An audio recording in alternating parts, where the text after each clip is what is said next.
The following podcast is a Dear Media production. Welcome back to Probably a Podcast, you guys. It is your host, Shannon. Are you confused? Does it even look like me? Are you like, oh my God, who is this hosting Probably a Podcast that can be Shannon? Her eyelids look so good.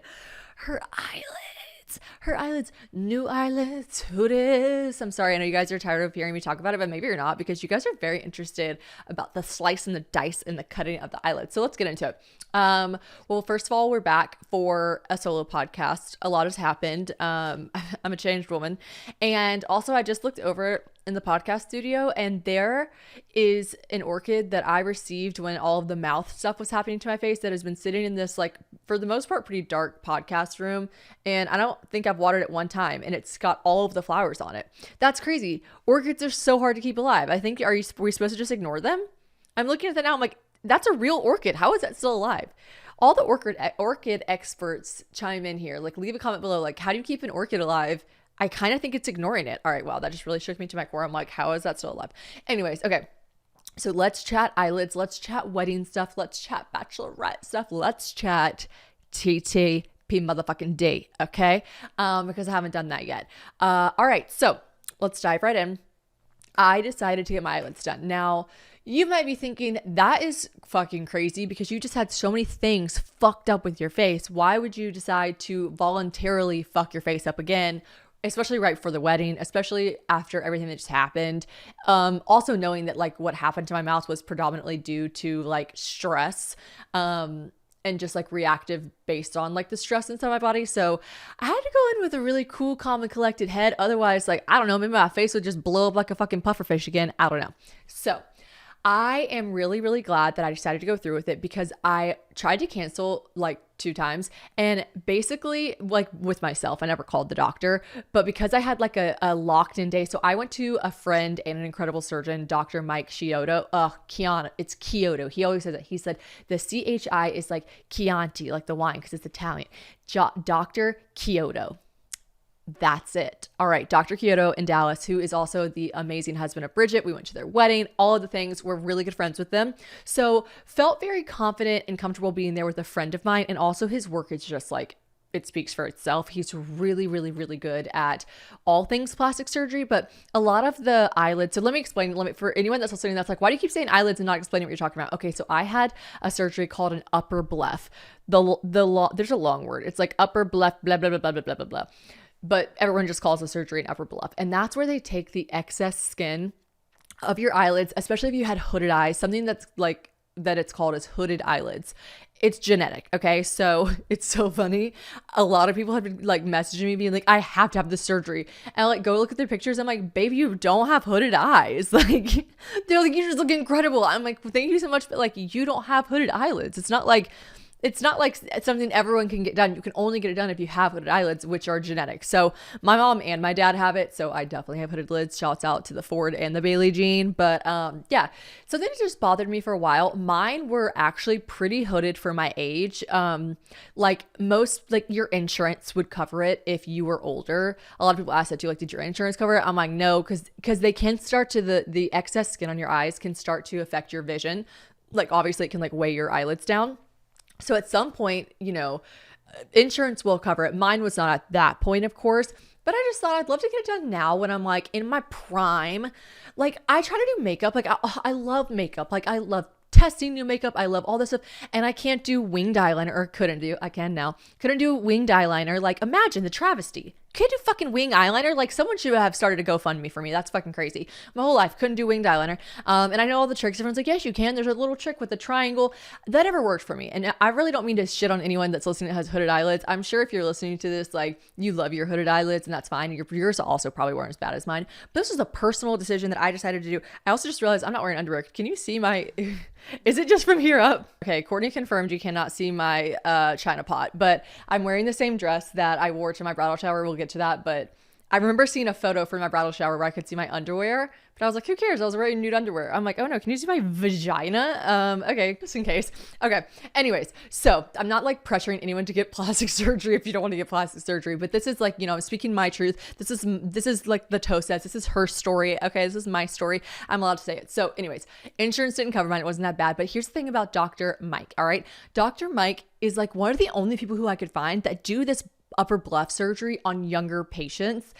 Every time I would like Google like before and after, I'd be like, I don't have that. Mine aren't that bad. Like I couldn't find it on like youthful women. It was really only shown, which like it's such a drastic change on an 80-year-old woman who like medically needed her eyelids, trimmed.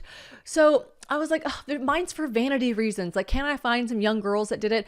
But then again, I feel like young girls that are getting it done aren't telling anyone. I swear I saw a clip of Megan Fox on Call Her Daddy where she was talking about any work she'd had done, and she was like dispelling rumors and talking about a bunch of stuff. And she's like, oh, do you know what I did have done? And then she stops and she goes, actually, I'm going to gatekeep this. And she was like, but it like was a game changer. It was so good. And a lot of people were saying they think she's talking about upper bleph because it's a surgery that if you get done when you're young, you can like honestly not tell. If you guys would not know that I had this surgery if I had not have been fucking obsessively talking about it nonstop and posting all of these like really drastic before and afters next to each other. You wouldn't have, the recovery was like 7 days. Do you know what I mean? Like, I think that's what Megan had done. But I'm here to tell you, the reason there were no photos of like younger people for me to find with this surgery that much online anyways, was because I feel like a lot of younger girls that are getting the surgery aren't talking about it. And maybe that's because they're embarrassed. Maybe that's because they're afraid that someone's going to be like, you had plastic surgery on your eyelids, you're fucking 30. And yes, a couple people said that to me. But for the most part, I feel like the response was really like positive and appreciative that I'm an influencer or I'm someone, on the World Wide Web sharing my life. And I'm also telling you guys the truth. Like I got like cosmetic elective surgery. Like I'm happy to share that with you guys so that you guys aren't walking around being like, oh, I wish I had lids like Shannon. You could. They're surgically like adjusted. All right. So I just really value other people online that are really transparent. Now, people don't owe you anything. And I'm such a fucking steak. I flip, like Amanda Hirsch says that all the time on her podcast. I'm a steak. I flip. But I am a steak. I flip. Like I will be like, no one has the right to know anything about my private life. But like honestly, I share everything else. So I might as well share this with you guys. And I do believe when it's like a vanity thing, that's like a private thing for some people, of course. But for people on the internet, like spill the tea, sis. You know what I mean? I'm not going to gatekeep it. I got my eyelids done. So let's talk about it. So I go in, I'm telling Mike, I'm like, Mike, are you sure I should do this? He keeps telling me, and I'm like, he doesn't, you know what I mean? He's not like, he does a million of these a week. He doesn't need me to come fly to Dallas to do my eyelids. So it wasn't like he was trying to pressure me or anything. He was just telling me like, I promise you the recovery is so much easier than you're expecting. And I'm like, really, really, really, really? So I'm like, all right, cool. But then all this stuff happened in my face. Then I realized the timing, I really fucked up the timing of like Anna Grace's bachelorette, my bachelorette, my wedding shower. That one was a big fuck up with the timing. But basically all the wheels were already in motion. And I was like, this is so rude to cancel on an actual surgeon. And he wouldn't steer me wrong. Like he's saying the recovery's fine. He's saying I'll be fine before my bachelorette. He's saying I'll be fine before, Anna Grace. Like he's saying all these things. He said, I'll definitely be fine before my wedding. So I'm like, okay. I'm like, all right, I'll just do it. And I almost just like went into it being like, if this fucks my face up again, like not obviously permanently, I know it would never, but if the recovery is longer than most people, which would happen to me, I just kept thinking, you know what? Fucking the world gives me content. Something crazy is going to happen. This would happen to me. But I'm like, no. Don't go into it with that energy. Just like, trust your doctor and friend. He's not steering you the wrong way. So I go get the surgery. I elect to go under. And that by under, I mean like under anesthesia. You can do this if you have an upper bleph. They also do a thing called a lower bleph, which I think is a lot more intense of a surgery. You can go with just general anesthesia, which, wait, is that the right word? Yeah. General anesthesia, local anesthesia is the word.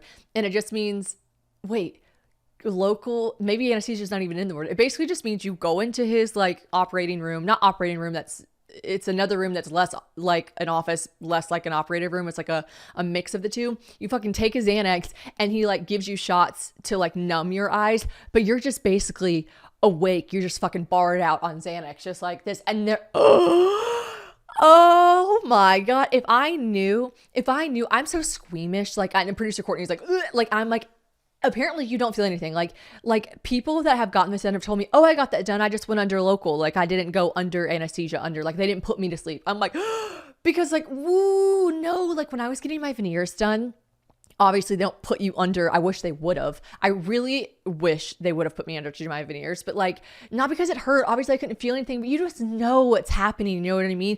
The smells, like I could smell the teeth being shaved down to nubs. Like it smelled so bad. Like I could feel them like cracking off stuff like porcelain and putting it on and blah, blah, blah. It's just like, ugh, so nasty. I thought to myself, if I was even just fucking Xanaxed out to my eyeballs, but I still knew they were slicing my eyelid, I would throw up. I would literally be like, excuse me, I'm sorry, I had to, excuse me. Like, no.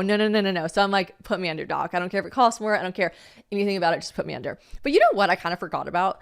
I kind of forgot that's like a really big deal to like go under anesthesia. Like I've only been under anesthesia twice in my life. Once for my wisdom teeth, and then once for my appendectomy. I keep saying that. And then there's just like a random thought in my head that's like, you went under one more time. But that I haven't been. I've only gone under twice. Yeah.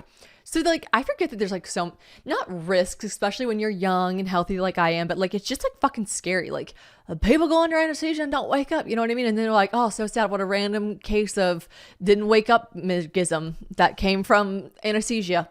Like, I don't know. That would happen to me. Some shit like that would happen to me. So I'm like, fuck. So anyways, but I'm like, put me on, doc. So I go under. James comes with me. Like, basically, I asked Mike, like, does James need to be here for this? He's like, no, not really. But like, if you want him there for moral support, you can. And I was like, perfect. James, you're coming with me. Which is really sweet because I will say when you wake up from anesthesia, you're very like, where am I? What's going on? And I get a little nauseous after anesthesia or from taking pain pills or anything. Anyways, I wake up. I'm like, whoa, my vision is so blurry. I'm like, I can't see anything because they put like this ointment in your eyes. It's basically like Vaseline. They put this like Vaseline in your eyes just to keep them lubricated beforehand or during the surgery, I mean. And I woke up and my dumb ass thought that was like a very important component that needed to stay in my eyes. I also kind of thought maybe I just like I thought it was maybe just like a side effect. I was like, you have pretty lids, but now you need glasses. Like, I don't know. I was like, fuck, I'll take it. I don't care. And then I call him eventually. I mean, this is like Mike had to go back into other surgeries, you know? I mean, he didn't like take me. We also stayed at their house. How nice is that? Oh my God, I literally felt like fucking Oprah, like not me getting plastic surgery and staying at my surgeon's house. Like, I'm so fucking busy. That just felt, my mom was like, damn girl. And I was like, they're actually our friends. So that makes sense. But it was so nice of them to let us stay there. Like it was just the kindest thing ever. They live in a beautiful house in Dallas. And it was just fun to be there with Bridget and Mike and everyone. But anyways, Mike had more work to do that day. Okay. He's a fucking surgeon. All right. So James just took me home.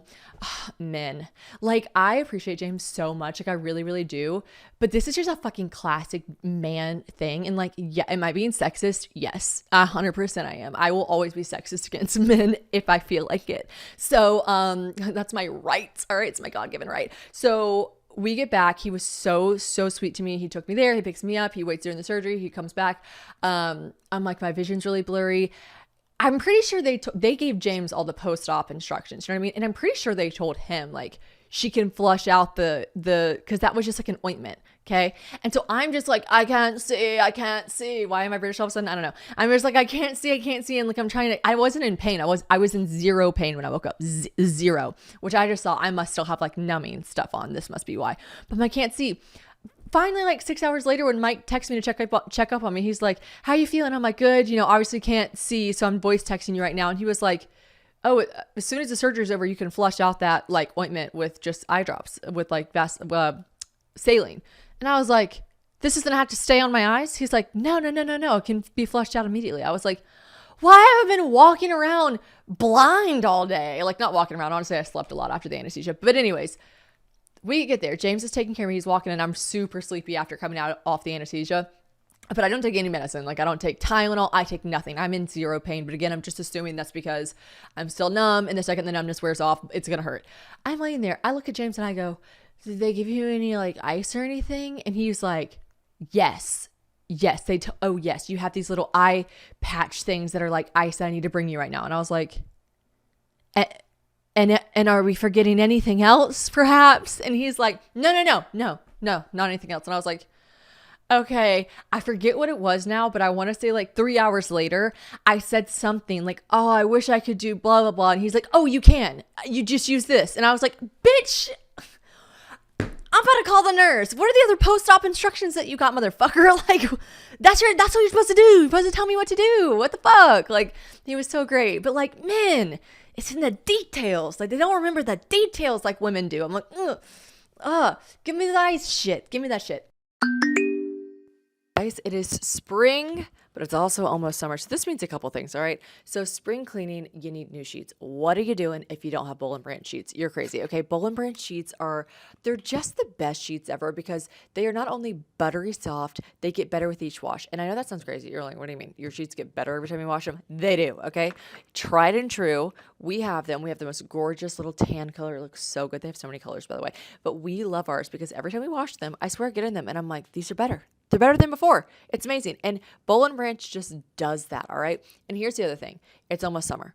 So we need our sheets to be breathable. And I don't know if you guys are team top sheet or not. If you're American, you're probably like, what do you mean? Like, of course we have a top sheet. But I am marrying a European man who is like, what is a top sheet? Okay. So in order to convince him that we need a top sheet, which I know and love, around the summer months, this top sheet needs to be breathable. And Boll and Branch has the most breathable fabrics. While they're also soft and buttery smooth, they're breathable. Okay, you're not feeling suffocated inside your sheets, which I love. You just feel cozy. It's your home. My bed is like family, so I need it to be that good, all right? Boll and Branch signature sheets are the perfect way to start upgrading your sleep, okay? We even have them in our guest bedrooms because they're just so good. Over 11,000 5-star reviews, okay? They also offer a 30-night worry-free guarantee, so you can wash, style, sleep in their sheets for an entire month. And if you don't love them, you just send them right back, okay? So sleep better with the softest, most breathable bedding from Boll and Branch. Get 15% off your first set of sheets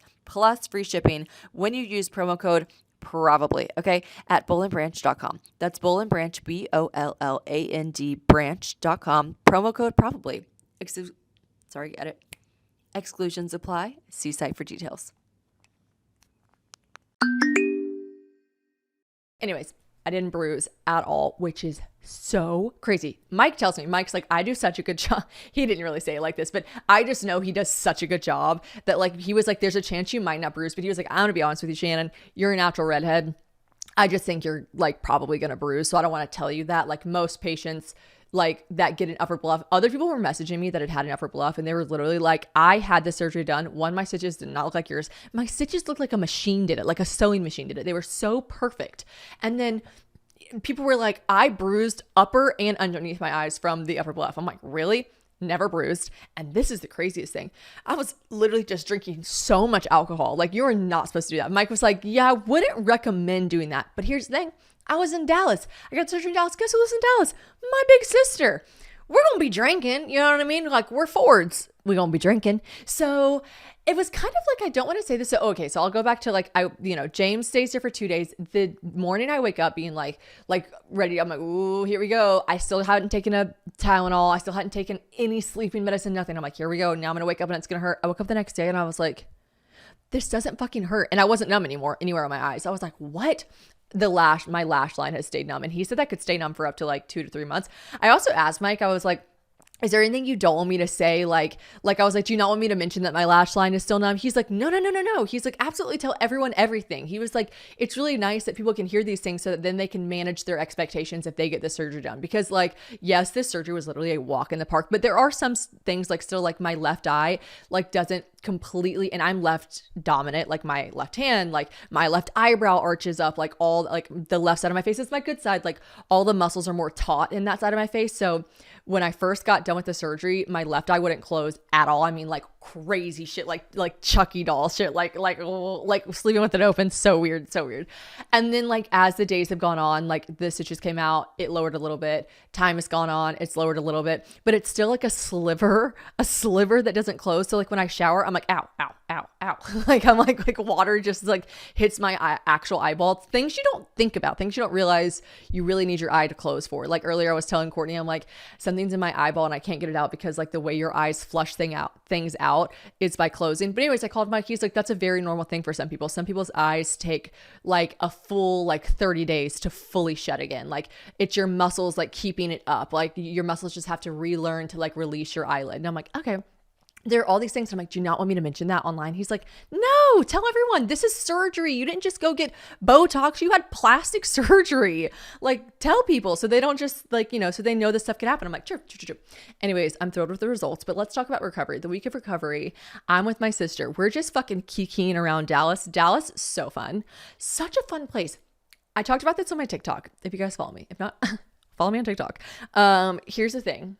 Dallas, so I have stitches in my eyes, right? Like not now, obviously, but like post-op for 7 days. That's why I had to stay in Dallas because Mike had to be the one to take the stitches out. So I am in Dallas for 7 days with these big black, like black.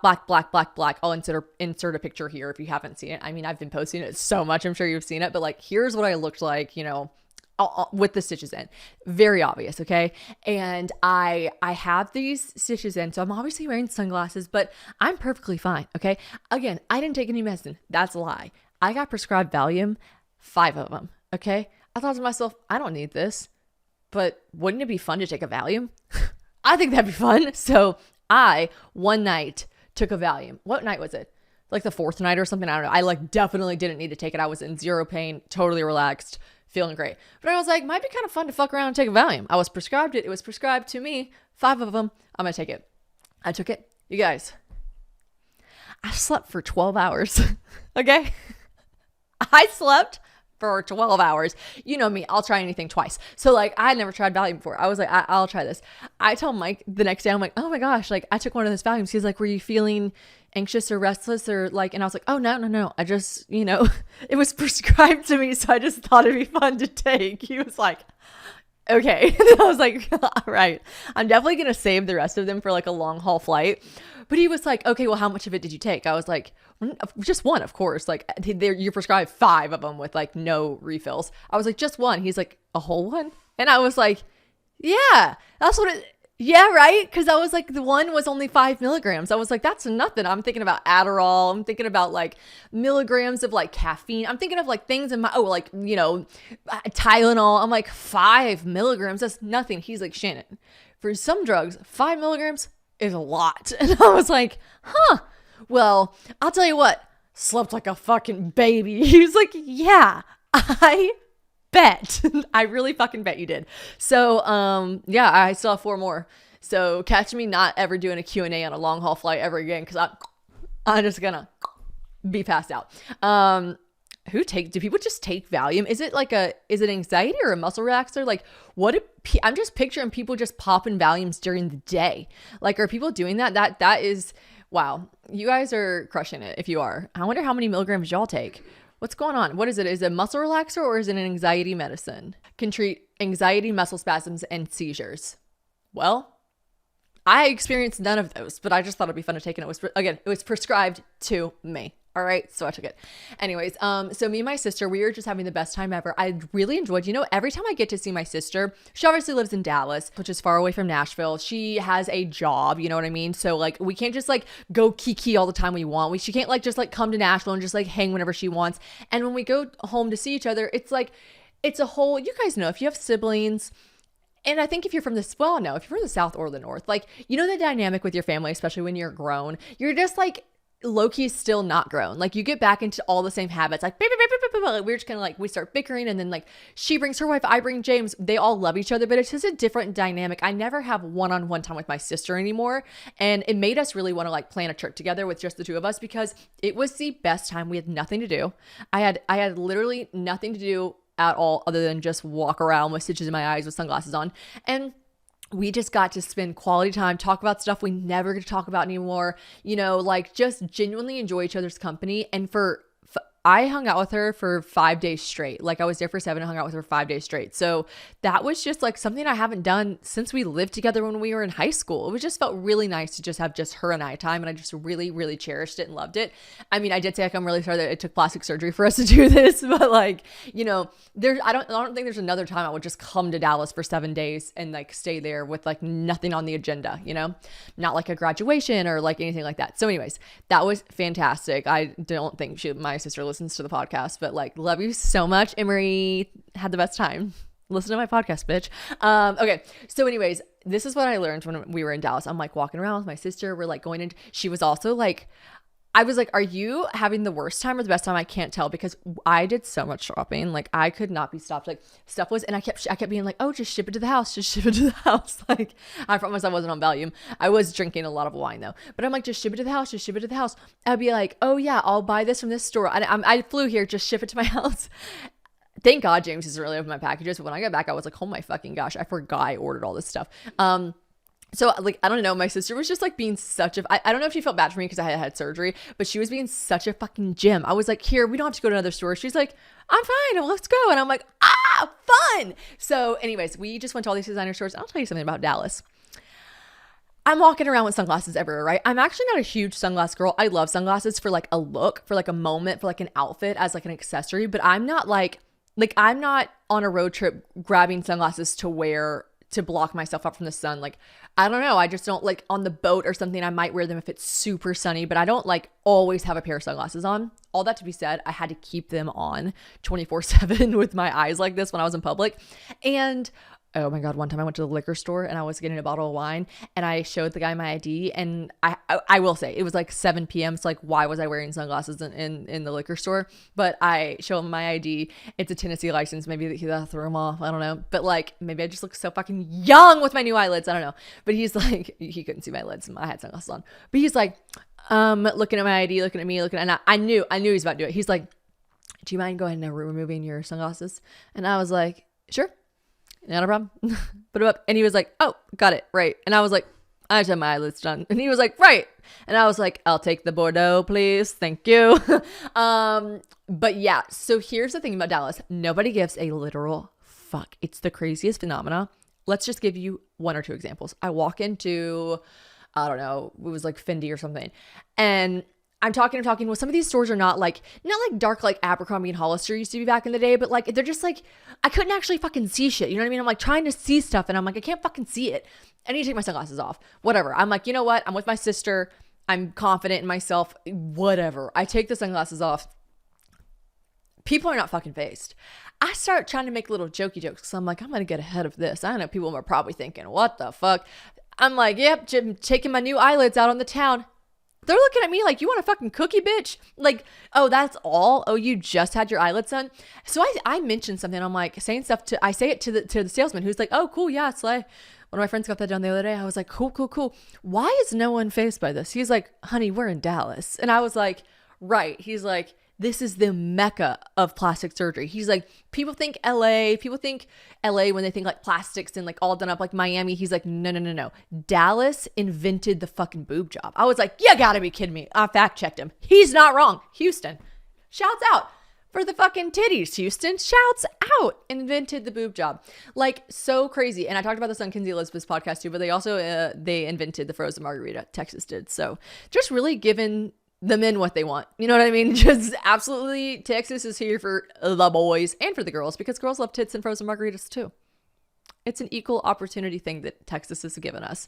But yeah, no one was phased. Nobody gave a fuck. I started like just walking around without my sunglasses and like trying to catch it. People were like, no. Not one. I like posted about it on my TikTok. People started listing all the surgeries, way bigger surgeries that they had in Texas or Dallas specifically.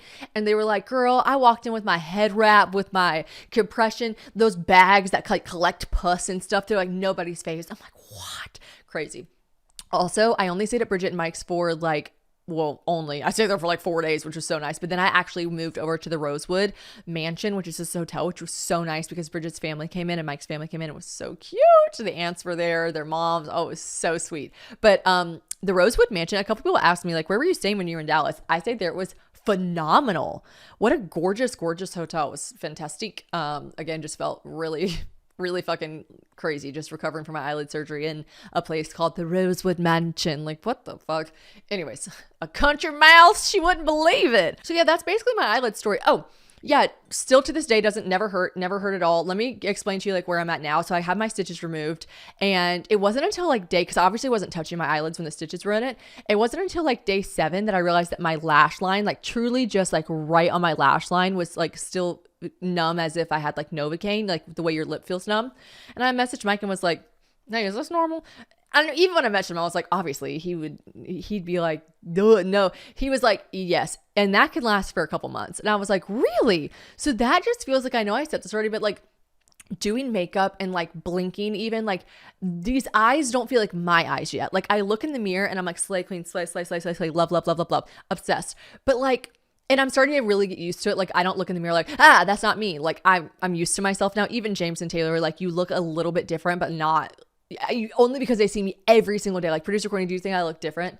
Minusculely, which is great. This is how people get away with never telling anyone they had the surgery done, but not me, a transparent queen.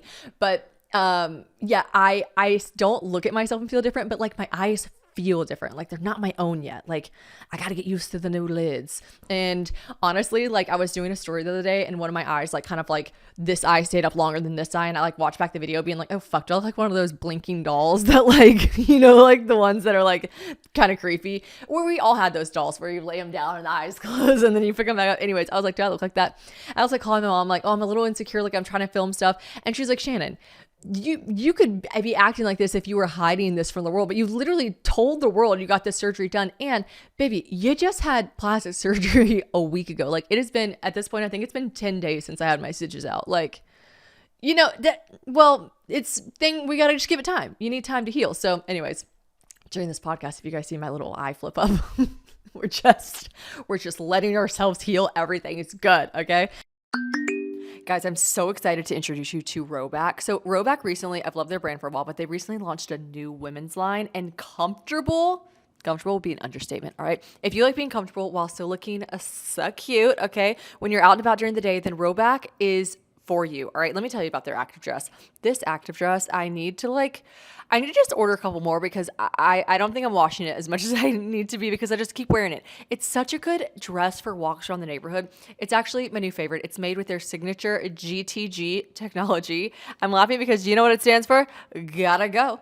Gotta go, because it allows you to keep your dress on when you are on the go, and you got to go. DG2G, baby. And it's actually genius, but it's also so comfortable and cute. I had no idea this could even exist and just be so comfortable to also like genuinely be just exactly what I need when I'm running errands, and you don't want things to fall off. You don't want you feel high, you feel tight, you feel everything is just perfect about this dress. Okay. Just trust me. So recently, anytime we go, like I said, on a neighborhood walk, on a long day or the weekends, whatever, we wear Rhoback because James wears it too. And between their sunrise shorts, Steffi skirt, and the dress, all right, that's for me. You are set for your walks. And then James, he is obsessed with their grit gym shorts. He loves those. He loves them. And finally, Rhoback Swift crew necks and their tempo hoodies are so dang soft. It's unbelievable. And I don't know what they did, but you just can't take them off. Okay, that's what I'm saying. I need to wash them more. They pair really, really well with their shorts, skirts, even the dress for a comfortable yet cute look. Sometimes if I'm like, I'm a temperature girly, right? If I'm hot, I'm cold, I'm going back and forth. Honestly, I might be going through menopause, who knows? But I want to wear a cute little dress, but I want to have a hoodie to throw on just in case. So if you guys haven't already, now is the time to try out some Rhoback. Use code probably on rhoback.com for a generous 20% off your first order through the end of this week. That's spelled RHOBACK.com. That's 20% off all shorts, dresses, hoodies, and more with code probably. And we are always comfortable with Rhoback. Let's talk about, do you notice this fabulous dress I'm wearing? Are you thinking to yourself, oh my God, she looks so bridal? This was the dress that I wore for my bridal shower that we just had this past weekend, which was the most magical, sweet, amazing thing ever. I had the best time. Like, I can't even put into words. It was everything that, like, I've been to so many bridal showers. I'm excited to feel like experience my bachelorette, because I've been to so many bachelorettes. I've been to so many things. I like can't even believe it's my time. Like, it's just crazy. So, Taylor, Mary Carl, and Anna Grace, they threw me a gorgeous soiree. Okay. So I said soiree. Yeah. So the theme was like, like something borrowed, something blue. It was like something British, something blue. And so fucking cute. And Taylor wasn't telling me much, which you guys know is really hard for me. And I can't believe that in January, I was like, my New Year's resolution is to let go of control, relinquish control. Like, my friends literally want to kill me. I've planned basically my entire bachelorette. I sent them the itinerary. Everyone's like, bitch. And I was like, isn't it fabulous? And they're like, yes, but we were supposed to do that. And I'm like, no, I can't. And it's not even like I'm like, they'll suck at it. Like, my girlies coming on this trip are like the girlies who do all the like mine was shitty probably compared to what they could do. But in my head, I just couldn't do it. I couldn't let go of control. I was like, no, I have to do it. Like, I know what we're doing. I know where we're going. I know the vibes. I'm going to make it. Like, that's crazy. But the wedding shower, Taylor did ask my advice on it. Not advice, but she asked for some of my input. And then she was like, for the most part, I want it to be decently secret. Like, I want you to be surprised by some things. And I'm like, okay, fine. But she did ask me for my input, and I was like, look, no shade if you're listening to this and you've had a bridal shower and it was all the girlies sipping champagne and mimosas at 12 in the afternoon and everyone did a little game on paper. Absolutely no shade. I've been to a million of those. They're beautiful, lovely, memorable, and special. I just personally want people to get fucked up at my wedding. You know what I mean? I want people to just have like a moment to just party. And this is also fantastic because we were able to invite a lot of people that aren't coming to the actual wedding, because I know I've said it a million times, but our wedding is literally like 50 people. I think it's 55 actually, but that, if you really break it down, which I feel like I've done this on the podcast before, but I have to keep doing it. I feel so guilty. I feel so much guilt inside of myself for not being able to invite some of my dearest, closest friends, like truly closest friends. But if you have the number 60, okay, James has 5 family members. I have 5 family members. My sister is married. Okay. So I actually have 6. All right. You know, I have that family. 2 of my grandparents are coming. Like that's a number of what is that? 13, 12, 13. Okay. Then James invites his groomsmen. Okay. Basically 8 people. Out of those 8 men, 7 of them are married. That's 16. What's the number at now? It's climbing to 30, 34, 35. I invite 8 or 9 of my friends. A lot of them are married. Next thing you know, you're at 50. You're at 50, and not that I don't like my best friend's spouses. I love them just as much, but like you're at 50 and you invited 80 of your friends. You know what I mean? Like that's crazy. That's crazy to think. Okay, so some people couldn't come, so the numbers got shifted. Whatever. It's just like, it's kind of sad. You know what I mean? I'm really thankful that we're going to have such a small and intimate wedding. And I'll talk more about wedding details and plans that have been put in, because you guys always ask for updates. So I'll like tell you, I still don't have a planner. Okay. So it's me. I'm planning it. Okay. So, okay. So here we go. If you guys are like, wow, gee, that's fucking not going to be good. You're probably right. And that's fine, because we're just at this point, everyone keeps being like, so do you think you'll get one? Do you think you'll have, at this point? No, at this point, it's just still me, my mom, and James' mom. We're just fucking tag teaming. So anyways, we have hired some people that are like really, really sweet that work at the hotel for the day of to coordinate it. So I know a lot of people are like, no, you're going to hate that the day of. They're going to help us like tell people where to go and, you know, usher people to the right spots, whatever. Anyways, so the shower was really great because we were able to invite a lot of people that are near and dear to our hearts that are not coming to the wedding. So it's just a really special moment. And I told Taylor, I was like, I want the shower. The only input I have is I want the shower to be a party. I don't want it to start at 12. I don't want it to be on a Sunday. I want it to start at 4. I want it on a Friday or Saturday. I want a fucking open bar. I want boys and girls. I want like a couple like I want all this stuff. And she's like, okay, slay. Cool. We had to like keep telling people. They were like, okay, cool. And did you mean to put like my husband's name on there? She's like, yes. It's like it's a couple's shower. So it was just so fun. My mom ended up coming in. My mom and dad weren't originally gonna come, and then at the last minute. It's so cute. My mom, I remember her being like this with my sister. Now I also like kind of want to like kill her a little bit every once in a while. Sorry, mom, if you listen. I don't think she listens either. Damn it, my family doesn't support me. But like my mom was like this with my sister, like and I'm sure I'll be like this when I have kids one day, God willing. Like she is just like everything bridal. Like my dad's like, goodness. Like I asked him like, what do you want our father daughter dance to be? He's like, oh honey, whatever you want it to be. You know what I mean? Like men in general, like especially dads, Southern dads, like he's like, oh, I was like, Dad, you come to the shower too? He's like, oh honey, you guys do all that. Now I don't want to, you guys do all that. Like he's probably like, I don't fucking come to this British something British soiree. Like he's like, I'll stay home with the dog. But my mom was like, I can't miss the shower. Even though my friend Brantley, you guys know Brantley, you love her. She and my mom are throwing me a shower in South Carolina. My mom was like, I have to come to this one, which obviously I was like, yes, fun. So it was so fun. We were hosting. Anna Grace came in from Florida. Mary Carl came in from Florida. Obviously they were hosting the shower with Taylor. So they stayed with us. And then my mom stayed with us. It was just so special, so fun to have everyone there. My mom couldn't stop crying.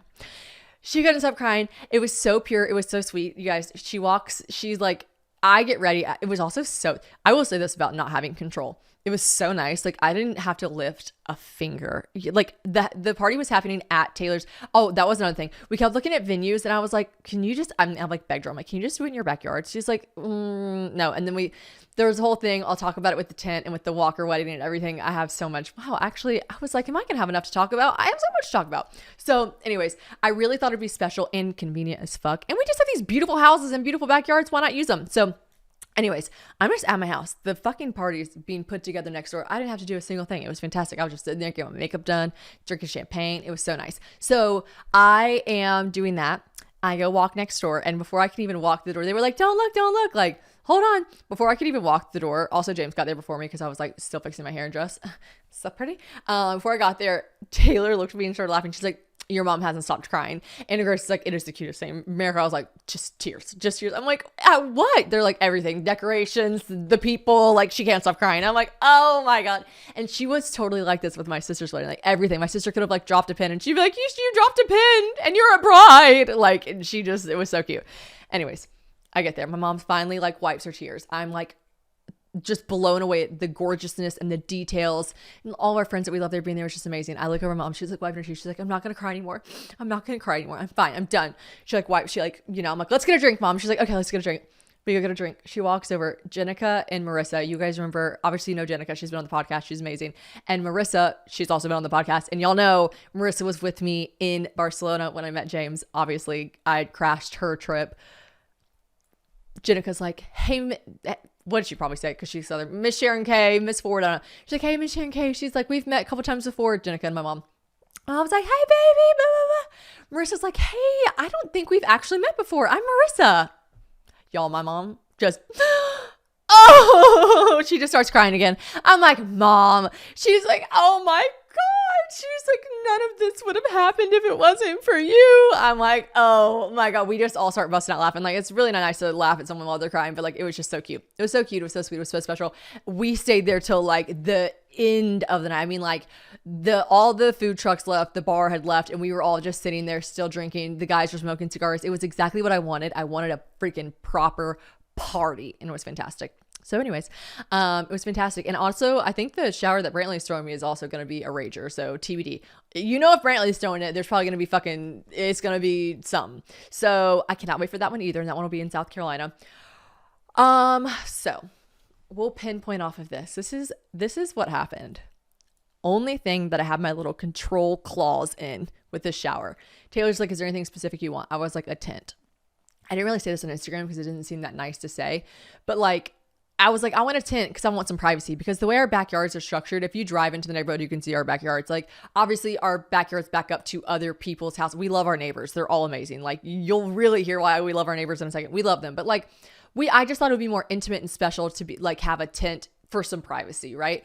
Not that we were, like ripping lines of cocaine in the tent or something, but like, I just wanted some privacy for the party to make it more intimate and sweet and whatever. So I'm like, cool. I asked her for that. She's like, are you sure? Because the weather's supposed to be really nice. I'm like, yeah, the tent's not for rain. It's to make it like cozy and cute and sweet. She's like, okay, you're right. Then literally, guys, welcome to Nashville and Franklin. Welcome to Tennessee. The weather is supposed to be perfect. Literally, like the second you could find the day, like 10 days ahead, like 15 days ahead, perfect weather, sunny, 75, perfect. 2 days before the shower, it literally is like forecast, absolute motherfucking thunderstorms. Oh, and when are they starting? At 4? No, they were starting an hour before the party and they were ending at 8 p.m. I'm like, perfect. So like the whole party, perfect. So then we were like, well, thank God we have a tent. But then Mary Carlisle and Taylor and Grace were like, wait, because we weren't going to just destroy Taylor and Mike's backyard. Plus, we weren't throwing a wedding back there. So we hadn't originally gotten flooring. Like how some people have like flooring under tents. Like, we didn't do all that. So they were all like, wait a second. If it's pissing with rain, and yeah, there's a tent to hide people from the rain, but like everyone will be stepping in the wet grass in their shoes. Like, that isn't, and like it'll be like muddy and fucking gross. And I was like, wait, fuck. So at the last minute, when I finally was pulled out of the control center and they stopped telling me shit, they're like, we're making a game time decision. We're doing everything we had planned, which we're not telling you about, but we're doing everything we had planned on Taylor's deck that overlooks the tent. I was like, that makes way more sense. It also had the perfect steps to lead downstairs to where the food truck and the bar were and everything. So I'm like, that makes total sense. And I think it'll be beautiful. It ended up being so cozy, so quaint and beautiful. But here's the thing.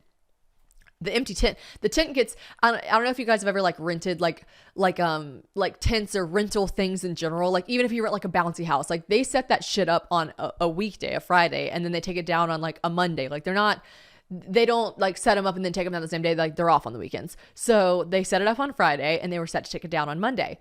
I think that's right. Yeah. Anyways, the tent was empty. We didn't use the tent. You know what I mean? The next day it was, here's the kicker. Thank you, Nashville. It never rained. It never rained.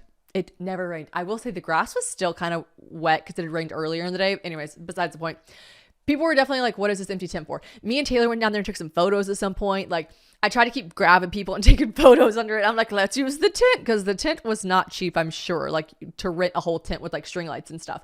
So anyways, we were just like, you know what? You win some, you lose some. Guess that tent was a waste of money, whatever. Fast forward to the next day. Yeah, the day after the shower, Sunday. We're sitting there. I'm like, you know what we should fucking do with this tent? Taylor's like, what? I'm like, she's like, be mad that we spend so much money on it. I'm like, no. We should throw Walker a wedding, which is exactly what it was amazing. So basically, long story short, the children, the Monaco babies that I love dearly, my goddaughters, they are not coming to Italy for the wedding here for a multitude of reasons. We sat down, me, Taylor, James, Mike, like obviously it was ultimately up to them, but we kind of made a group executive decision that like it doesn't make the most sense for a 5, 2, and 1-year-old to come to Italy. And you know, selfishly on my part, like I would love for my best friend to be really present for my wedding and everything there, you know. Also, like I love those girls with my entire beating heart, like y'all know I do, but technically there's no children at the wedding, you know what I mean? And they're not children to me, they're like my babies, but like there's no children at the wedding. But I was still trying to make it work. There was a point where I was like, maybe you can bring Miss Rachel, maybe you could just bring Walker, maybe you could, and then it was just getting like crazy. You know what I mean? Like that's a long flight with a 5, 2, and 1-year-old. Even that's a long flight with a 5-year-old. That's a big time difference for a child that like really works off of structure at that age. Like there's just, I feel like if you're a mom and you're listening to this, you're like, why are you still explaining? Like I don't know. I've obviously still feel guilty. I'm like, no, she won't be at my wedding, like my flower girl. But like, I just think it's a very normal thing that wouldn't be there. Taylor and Mike have never had a honeymoon technically. So they're like making a trip out of it. They're going to come with us for a ton of our friends are actually going to come with us to our first stop on our honeymoon and be a little like friend honeymoon. I think it's really fun. So anyways, that's how the cookie crumbles. Very sadly, the girls will not be at the wedding. Okay. And you know, so I won't have a flower girl. It is what it is. Here's the deal. I'm stuffing my save the dates. I think Walker would literally love to have a task to do. Like, this is so cute. And I could, relinquish Taylor for a second. So I'm like, Walker, come over to my house and help me with this project. So she's helping me stuff the save the dates into the envelopes. And she's doing a great job. And she's obviously like talking about it. She's like, ooh, it's a pretty picture. Ooh, what does it say? And I was like, these are our save the dates for our wedding. And she was like, right. And we had talked about, like, she knew James and I are like getting married in Italy, whatever. And she was like, right, at the beach or in the Italy. And I was like, right. And she was like, am I coming?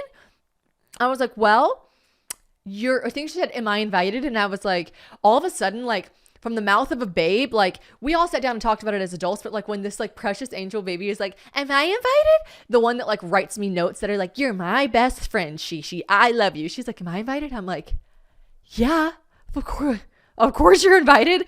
Like, of course, but your mommy, you need to ask your mommy and daddy if you can go, because it's a far way away. She's like, I love far away places. I'm like, okay, it's a really long airplane. She's like, I love airplanes. I'm like, okay, your mommy and daddy might need you to stay home with your sister. She's like, no, they can stay with like my grandma, blah, blah, blah. I'm like, she's giving me all the reasons. I'm like, right. Again, she has invited you, but you need to talk to your mom and daddy. Because I'm gonna be honest, I know this is probably a shitty friend thing to say, but I was like, this is not my problem. Like, this is a Taylor problem for now. For me, I'm going to be the hero of this story and be like, of course you're invited. And this is a Taylor and Mike problem that they have to deal with. So that's on them. So I'm like, whatever. But she leaves. I call Taylor. I'm like, yo, your daughter just like put me through emotional warfare. Like, I am not okay. Like, I feel so guilt tripped. Like, I know she doesn't even know what a guilt trip is, but I'm like, I'm losing my shit. Are you sure there's not a way to make this work? We talked again, like, can we figure out a way to like, for them to come in? And we were like, no, we're trying to make something happen that should not happen. So anyways, we tell her, like, Taylor probably tells her, like, you know, you're gonna stay with Nana and the sisters, like, it's so far away, you won't like it, it's hot. Also, oh my gosh, you guys, you have to fly into Naples. The hour-and-a-half drive from Naples airport to Positano is like, oh my god, I cannot imagine a 5-year-old doing that. It is like treacherous and windy and horrible. Anyways, I'm like, okay, Taylor will deal with that. But I look at that tent that day and I'm like, oh my gosh, we had mentioned, that's what it was. All those months ago when I sent the save the dates, I had said, like, we should do something special for her. Oh, because Walker says to me, this is why I'm like, this is emotional warfare. She says to me, who's going to be your flower girl if I can't come? And I was like, well, baby, I don't think I'm going to have a flower girl. And she was like, then how will you get married? And I was like, oh my God, you're breaking my heart. You're breaking my heart. So anyways, fast forward, we talked about it at that point. We were like, we should do something special for her, whatever. We just kind of like, you know, dropped it. Well, I look at this tent. I'm like, this is our moment. This is the time where we throw a wedding for Walker. We throw a wedding. She's the flower girl, you know, like quote, quote, quote. And we make it special. We make it all about her, whatever. We decided to do this at the last minute. Taylor's like, okay, if we do this tomorrow, we better not even tell her, because if we do this tomorrow, then you need to not forget that we're doing this, because she will remember. She is an elephant, a 5-year-old elephant. She will remember that you said it, and we need to make a big deal. I'm like, oh, we're making it a big deal. I'm going to put a dress on. James is going to wear a tux. Taylor's like, you should put my dress on, like her actual wedding dress and veil. I'm like, perfect. She's like, I got to find that thing, whatever fucking closet I put it in. I'm like, perfect. So we say this. The next day we go to brunch. It's the day after the shower. We go to brunch. We do whatever. We go to the Soho House pool. I submerge myself in the water. You know what I mean? I'm like, bleep, bleep, bleep, bleep. Also probably not great for my eyeball. So many people probably peeing in that pool. But I'm like, literally just like covered in sweat and like chlorine. And I get back to the house and Taylor's like, so the wedding? And I'm like, duh. Me, I'm a little sauced up on a couple picantes. I'm like, duh, we're doing the wedding. James, go put your tux on. She's like, let's do it at like 7, but let's tell Walker now. So we tell Walker. This is when shit gets real, because Walker loses her mind. I have known this baby since I was holding her mother's leg when she was being born into this world. I know Walker's emotions, excitedness, surprise, sad, happy. I know all of her emotions. This was like the most excited I had seen her. She like shrieked, like screamed. I was like, oh my gosh, okay. We're like, we're gonna get married in that tent right there. You're gonna be the flower girl. It's gonna be a whole thing, blah, blah, blah. Like, will you help me get ready? I'm gonna wear your mommy's dress. She's losing her mind. I'm like, cool. See you at 7. It's like 4. We go, we eat a little bit, we come back. Walker starts getting me ready. It is the most precious, special thing. I can't even put it into words. I cried like 3 times. I was like, okay, I was just doing this to like, not to get off the hook. We were doing it to be special to her, but we also like, I didn't think it would be this special. I didn't know it would be this monumentous to her, this monumental to me. Like, I did not realize really how much this would just like tug at my heartstrings to my literal core. Anna Grace was still in town, so she officiated the wedding. Like, James, I'm like, get suited and booted. You can stay barefoot, but you go put your full black tie. He's like, bow tie and everything. I'm like, bow tie and everything. So we do this. She's helping me get married. She's literally like a walking, talking ad for like kids say the darndest things. She's just saying the funniest stuff. She's like, oh my God, you're going to get just like stuff she's definitely heard her mom say or like seen on TV and movies. She's like, you're going to get married. I can't believe it. I'm going to cry. I'm like, okay. She's so cute.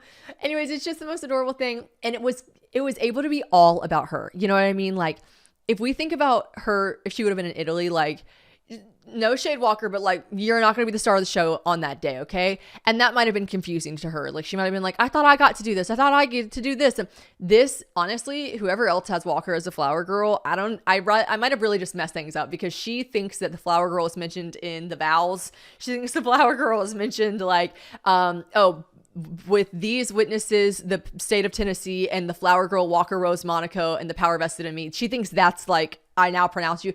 Like, I told Anna Grace, I was like, say her name as many times as you can, like in the speech. She's like, perfect. Like, she stood beside me at the altar. That was like, she's probably going to be very confused if she's ever a flower girl again. She's going to be like, what the fuck is going on? Like, why am I in the back? Why are they telling me to be quiet?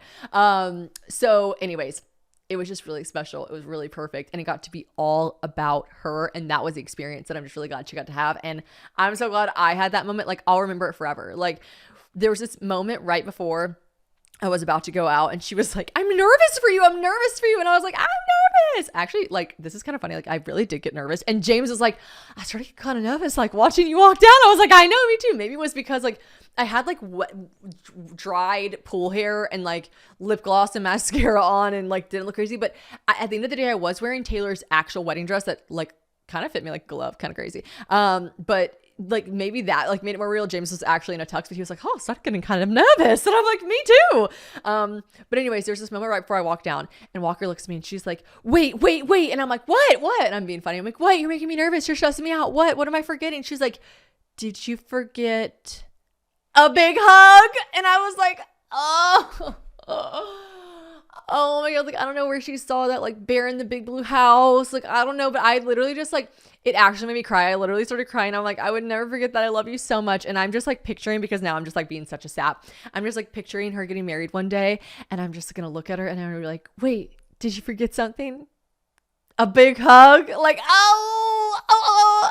I'm going to play that for her at her wedding. Like, all her friends will probably be like, why did that girl look so busted at her wedding? I'll be like, I was at a pool. Wasn't my real wedding. Wow. It was just so special. And I just loved every second of it. And if you have something like this, like you don't have to have a tent. You don't have to have a tent. It is so crazy what 5-year-olds, this is what Taylor and I were talking about. We're adults, right? We have so much going on in our lives. We have so much things to think about. So many things, Taylor and Mike, especially with 3 kids, you know what I mean? Like, we have so much going on in our lives that we think that this is just going to be a cute, special moment. We forget that children don't have much going on. You know what I mean? Children are just existing. And this moment that was just going to be like sweet and cute to us, it like make Walker feel special, make me feel a little less guilty. We forget that this became her whole world. You know what I mean? It became so special and important to her. And if you guys have someone in your life like that's young that you like, I don't know, like if you could do this, if you want to have no kids at your wedding, but there's someone in your life that you're like, oh, I just wish you could make it special. I'm telling you, do a backyard wedding for them, make them feel so special. We took the rug from our kitchen and like made it the aisle. Like Mike called the neighbors the last like 10 minutes before and was like, y'all want to come to a wedding? They were like, what? We were like, yeah, come. We played the music, dun dun dun dun dun dun dun. Like, where did that come from? Do people actually ever play that at weddings? I've never heard that at an actual wedding. Like, is that just like way back in the old school? Anyways, it was, our neighbors came in suits and ties. One of our neighbors, and he brought me a gift. It was a little shot glass and a candle. He's like, we brought you a gift. I was like, you're joking. I'm obsessed with you guys. Haley and Nancy, they're the best. Anyways, I just think it's a really cute, special. We didn't have to put too much effort into it all. We had flowers from the shower, like whatever. Like these kids, they just remember it forever. And I just feel like it'll be a core memory for me forever, and it'll definitely be a core memory for Walker. And it was just so special. It was so cute. If you want to go see the video of it, I made a reel on my Instagram and it's fucking adorable. All right, let's see. We'll wrap it up with with wedding updates. Okay. Oh, also, you guys, I saw the It Ends With Us trailer. And if you are a listener of this podcast, you know that I was absolutely shitting on the Ends With Us, like, casting, like everyone else was. Like, Blake Lively, like, you're my girl forever, like, love you so much, but like, what? Like, her as Lily Bloom, like, are you fucking kidding me? Like, the guys made a little bit more sense, but I was still like, are you fucking kidding me? Like, they're all so old. Like, what the fuck? They're too old. This is crazy. I think Colleen Hoover had come out and said something like, looking back when I wrote the book, Lily was too young, or she said something like Ryle was too young because he couldn't have been a surgeon and then been like already practicing all this stuff. I was just like, no. You did the casting. They're too old. It's not who we pictured. Live with it, Colleen. Okay. Y'all fucked up. Y'all, that trailer came out. Tell me why. I'm like, I had fucking goosebumps. And I know everyone's like, it was because they played it. It wasn't even because Taylor Swift was being played in the background. Like, I literally was like, oh my God, I'm literally have chills. You forget altogether that the actors weren't who we originally picked. Like, you forget that we're like, why does Blake's hair look like that? Why is she wearing those outfits? Because I'll tell you something, the acting is so good. Even just in the trailer, the acting is so good. You forget about it. I'm like, I have chills. I was so wrong. We were all so wrong. I cannot wait to watch this movie. It's going to be so good. It's going to be so good. Oh, wow. Love it. Can't wait. Can't wait to see it. And fully admitting I'm wrong. I mistake. I flip. So, okay. What wedding details? Oh, you know what I finally just did?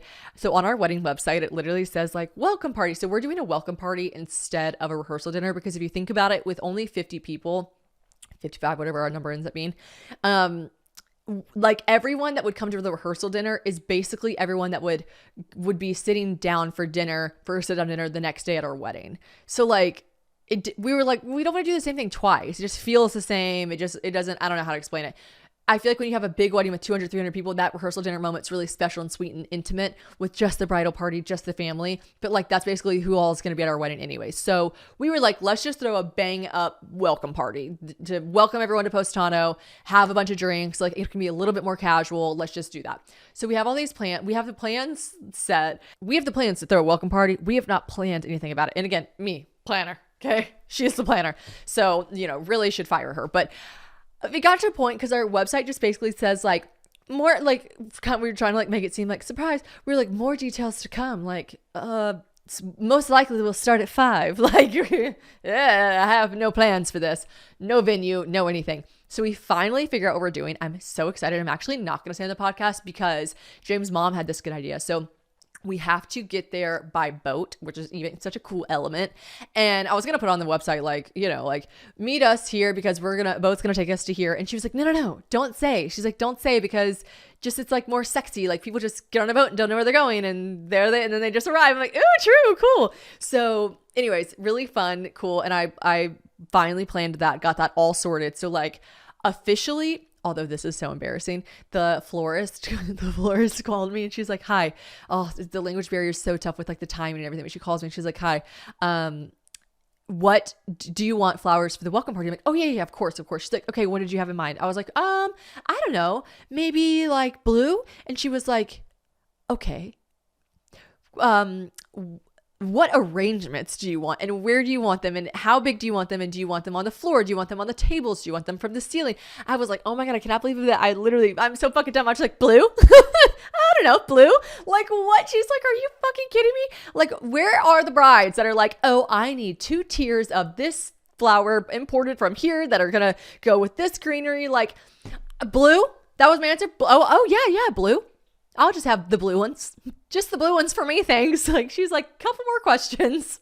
Just a few more questions. Yeah, I can't express enough how everyone should hire a wedding planner. Okay? Everyone should hire a wedding planner. Anyways, we'll figure it out. But we got that locked in. So officially, our responsibility for everyone is like kind of done. Like, I'm kind of done with the things that we absolutely have to provide for everyone. So now I just need to like do like the minor details, which I feel like I talk to people who are like, you plan your wedding a year and a half, a year in advance, like with the venue. Like obviously, remember I told you guys I had to eat my own words whenever these girls are getting engaged. And then like 2 weeks later, they're like, I found my venue. I'm like, bitch, relax. Like take a fucking beat, girl. Like take a breath. Yeah, no, girl, you cannot take a breath. If you are a bride in 2024, you cannot take a breath. You can't take a breath. You have to pick your venue a year and a half before. They're like, sorry, it's taken. I'm like, for fucking who? Walker?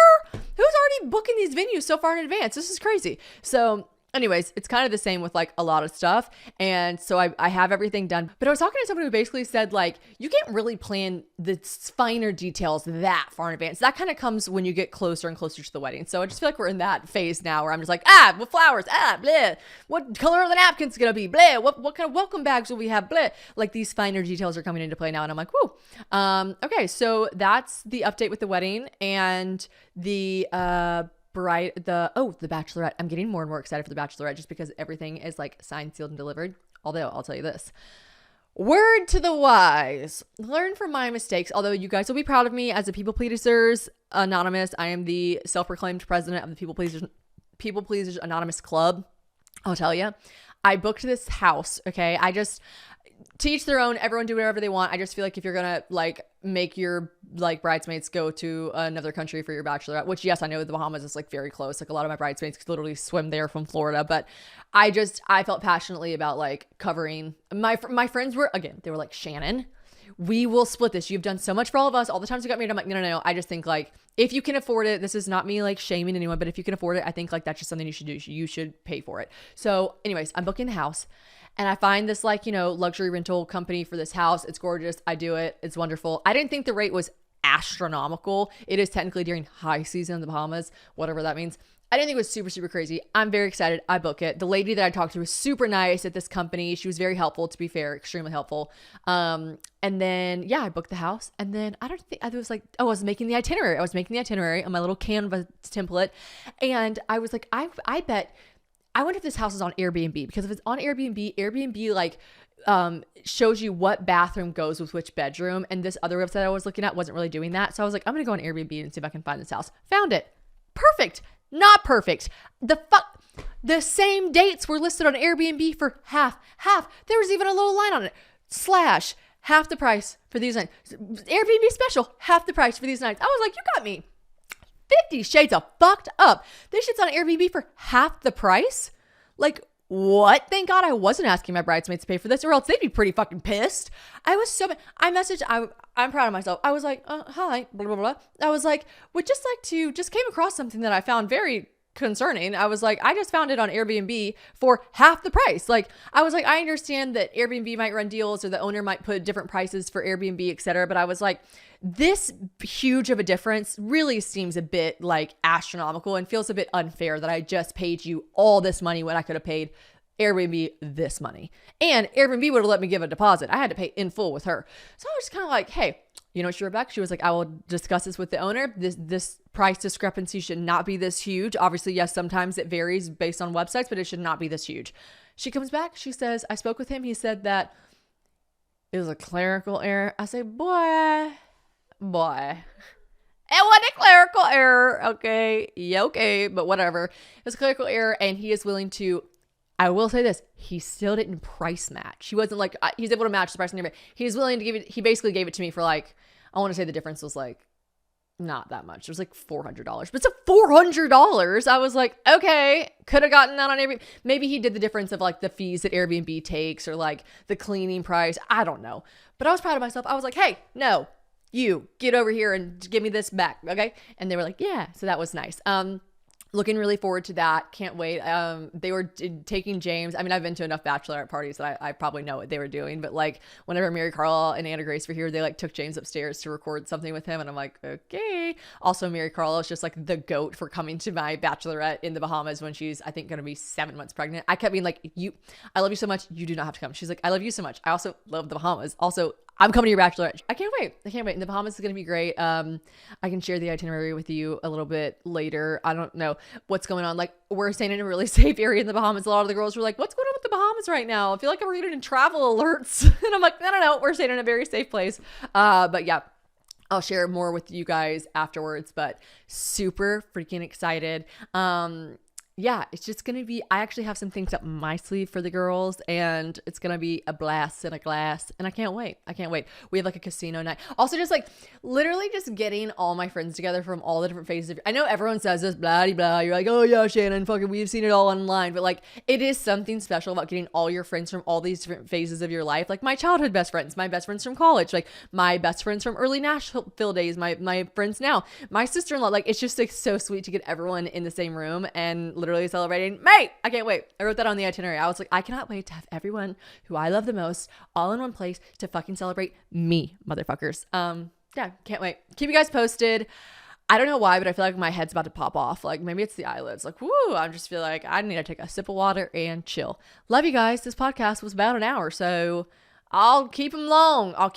We got Kinsey Elizabeth on the episode next week. It's incredible. A lot of people, when they saw me recording, they was like, did you change your podcast studio to pink? I'm like, no, I copied her and I did mine in blue. Hers is still pink. That wasn't my podcast studio. It was hers. But it's a great episode and I love you guys so much. Mwah. Bye.